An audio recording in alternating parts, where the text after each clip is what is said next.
Okay, this evening's story is called My Best Friend Bob by George Ripper, and I'm sitting here with my two lovely babies, Louie, who's 5, and Hannah, who will be 3 very soon. So, let's read My Best Friend Bob by George Ripper.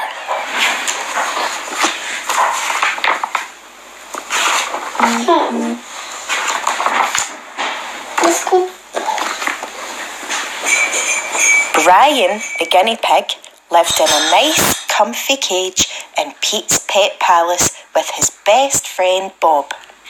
Brian had short, shiny fur, which he was very proud of.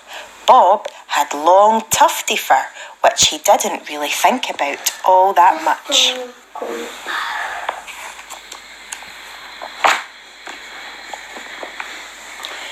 The 2 little guinea pigs spent their days doing what guinea pigs do best: eating, sleeping, and playing I Spy.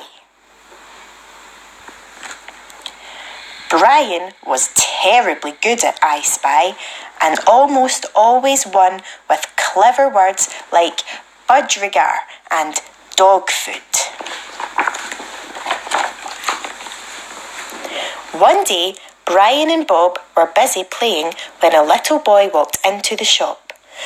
"I spy with my little eye," said Bob, but before he could finish, the little boy reached into the cage and picked him up. "I want this one," the boy said. "I shall call him Fluffy." Brian watched as Bob was put into a cardboard box with holes in the lid. He just had time to wave goodbye and Bob was gone. Suddenly, the cage felt very big and empty. "Oh dear," sighed Brian. "I shall miss Bob." And he trundled off to find a peanut to cheer himself up.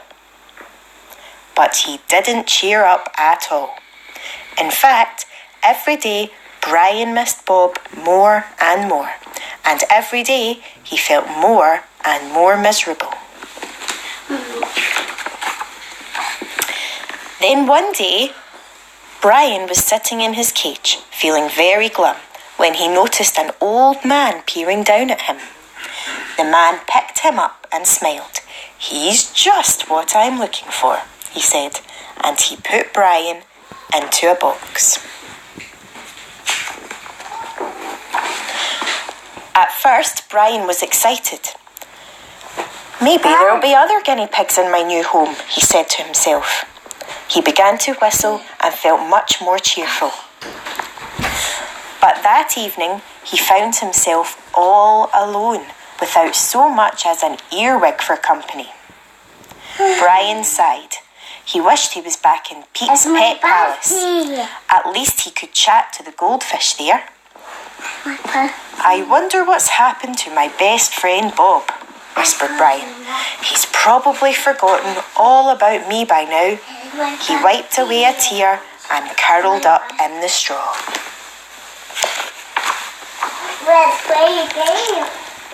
The next morning, Brian hadn't even opened his eyes when he felt his box being lifted up.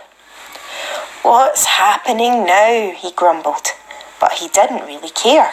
Things couldn't get much worse than they already were. He drifted back to sleep, dreaming of Pete's pet palace and winning a peanut throwing contest with Bob.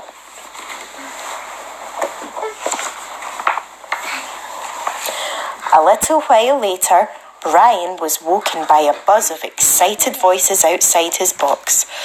"Oh, brother," he said crossly, "can I at least have some peace and quiet?" Then suddenly the lid was lifted off and a bright light streamed into the box. Brian looked up to see a little boy smiling down at him. He sleepily wondered if he had seen the boy somewhere before. That's the boy that took Brian. The boy picked Brian up and gave him the biggest hug he'd ever had. "Oh, thank you, Grandad," he said happily. "He's just what I wanted. I shall call him Snuffles."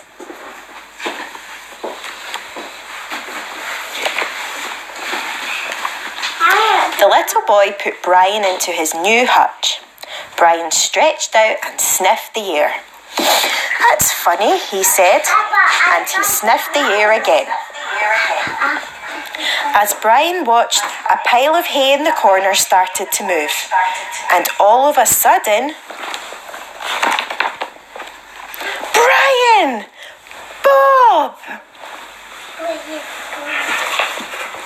So that's the boy that took Brian. Brian was so excited to see Bob that he thought he might just burst with happiness. That evening, sitting together in their hutch playing I Spy, the two little guinea pigs had almost forgotten that they had ever been apart. "I spy with my little eye," said Bob, "something beginning with P." But Brian was already fast asleep. Oh. What do we think of that story? Thumbs up or thumbs down, Louie? Thumbs down? Oh. What does Hannah think of that one? Thumbs up or thumbs down? Thumbs down. Thumbs down? Oh, well, Mummy's giving it a big thumbs up.